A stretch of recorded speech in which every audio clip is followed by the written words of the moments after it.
Things, a biohacking company run out of a garage in Mount Vernon, Washington, started by Emil Gofstra, a pioneer of RFID implants since the mid-2000s.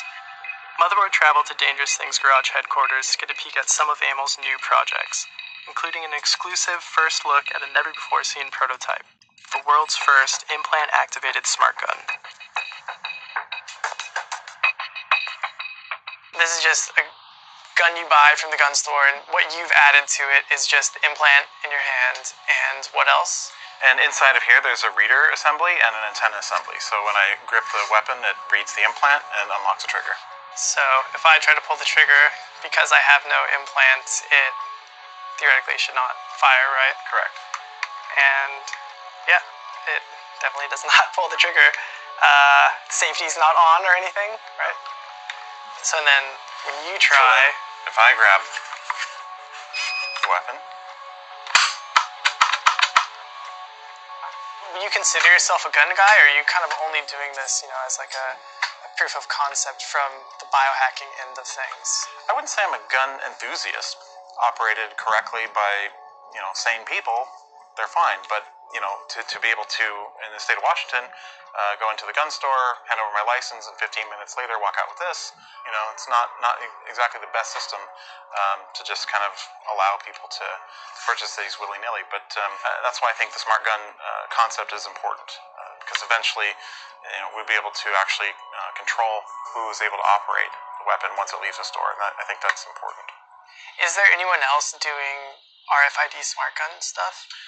They're doing it with different kinds of technologies. Implants, or? No, this is world first. The biggest argument against smart guns is that when you need it, then it's not going to function correctly.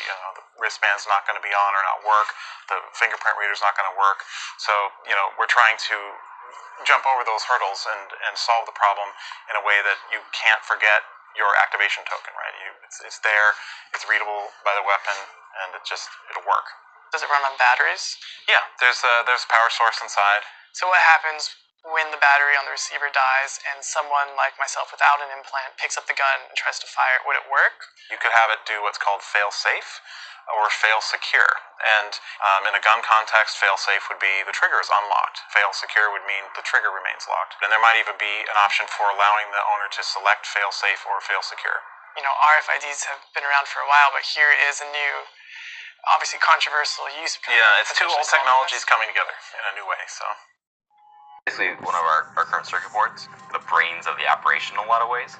These are a few of our fingerprint sensors. And when the user picks the handgun up, their finger naturally lands on the sensor, and that's how we start off the process of recognizing the user's fingerprint, basically.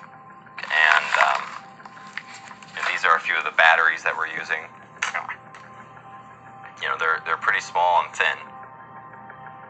Overall, it's not anywhere near as complicated as it looks. So we've got the fingerprint sensor and circuit board and everything on this side. The battery is along the other side. A traditional firearm of this style has what's known as a double stack magazine. We sort of switched that to a single stack magazine. So that reduces the number of rounds, but allows us to fit sort of all of the electronics and everything. When you sort of naturally grip the handgun, your middle finger is going to land right on that sensor. There's no swiping or pushing buttons or any additional movement that's required on the part of the user. They just pick it up and it works.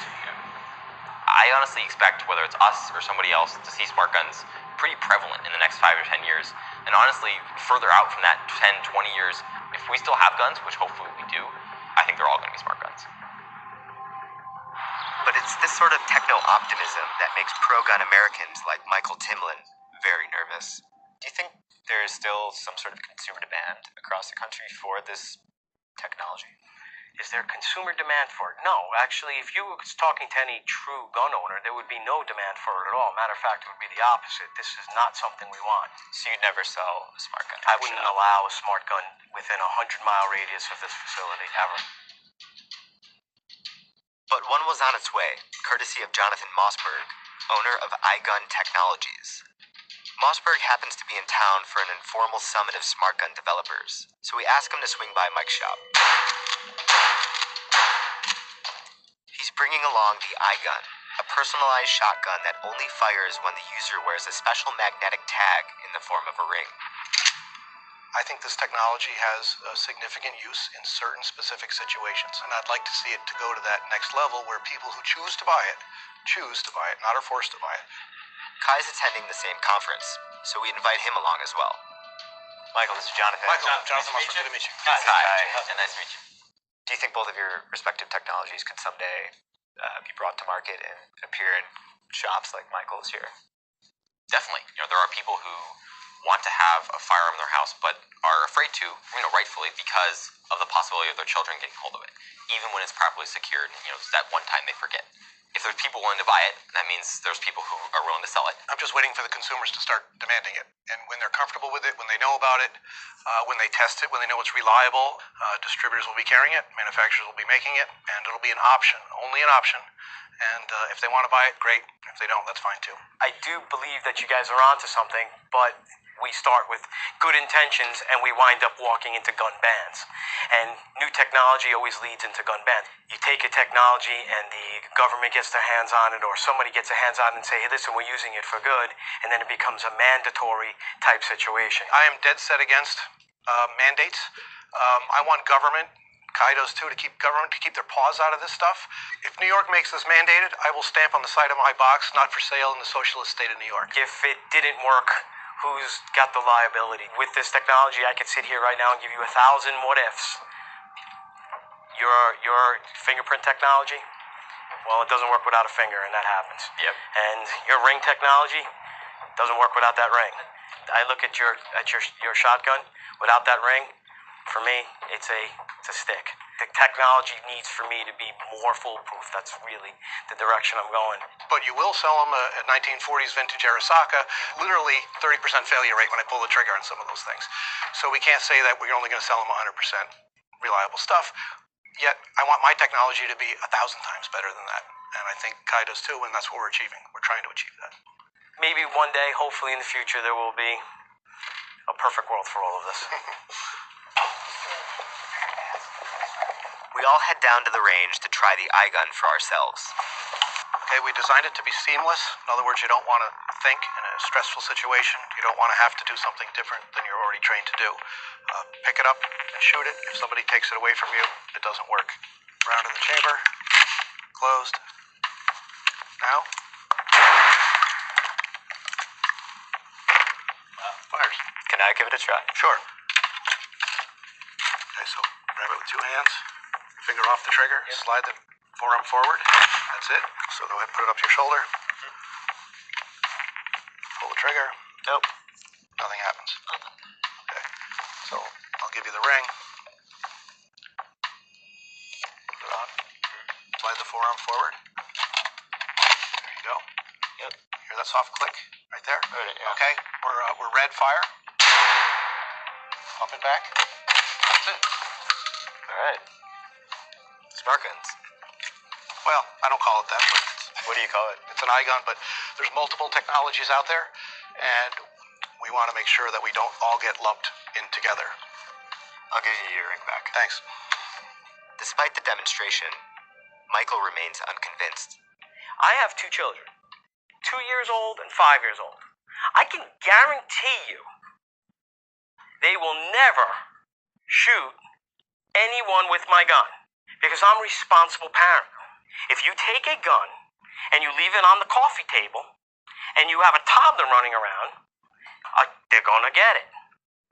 If you take poison and you leave it on the table, your toddler's going to eat it. Should we ban everything on earth because a parent is too dumb to protect themselves from giving a child a gun? So here comes the smart gun people trying to fix that problem. Fix what? Fix stupidity? We can't fix stupid. I say this all the time to a lot of people who listen to me. Stupid is something that we cannot fix. Smart gun or not. Educate people. You want to do something? You want to do some sort of gun type thing? Make an app where it educates people. Press a button. This is what happens with guns. This is what happens with this. This is how it works. Educate yourself. A smart gun technology is nowhere near the answer for this. What's been wrong with the way it's been? It's a double action only. So what happens is when you draw the gun out, all you have to do is pull the trigger. There's no buttons, bells, or whistles on it. Michael Timlin is the owner-operator of a gun store, shooting range, and gun training center. He swears by the time-tested simplicity of the modern firearm. We want the gun to be about as easy as possible, so then when the gun is used, we don't have any issues with it. What's wrong with hundreds of years of gun ownership? It's not the epidemic that people like to believe. We're living in a perception. Ladies and gentlemen, at this time, the range is going to go hot. Eyes and ears, please. We are bombarded constantly with the negatives. We tune into the news every night, and what do we watch? Shoot, shot, kill, shoot, shoot, shoot. We don't see the good sides. Anybody that's anti-gun, they should feel very grateful that there are people who have guns out there. Because if you're standing in the mall and a guy comes out and he starts to hurt people, and a civilian with a firearm shows up, then there's somebody there that will help you defend your life. Do you sell any smart guns in this shop? There is no such thing as a smart gun. We cannot put a device or anything on a firearm that would allow it to become smarter. But there just might be a way. A smart gun is a user-authenticated firearm. That is, a gun that only fires in the hands of approved users due to a biometric like a fingerprint reader or a magnetic or radio frequency identification proximity device like a ring or a bracelet. It's a technological innovation that has not gone unnoticed in the halls of the White House. If we can set it up so you can't unlock your phone unless you got the right fingerprint, why can't we do the same thing for our guns? But many pro-gun Americans, like Michael Timlin, aren't having it. If there is a device of any kind that would be put onto a firearm in the defense of your life and it fails, then there is no use to have that device. It just will not work. So there's nothing that they can do with smart gun technology that would convince me that it would be good. This sentiment is echoed by major gun lobbying groups like the National Rifle Association and the National Shooting Sports Foundation. At some point, this technology is probably going to be pushed down our throats. Listen, let's be honest. The government at some point in time is going to try. That is a very frightening notion to a guy like myself or anybody who's a gun owner.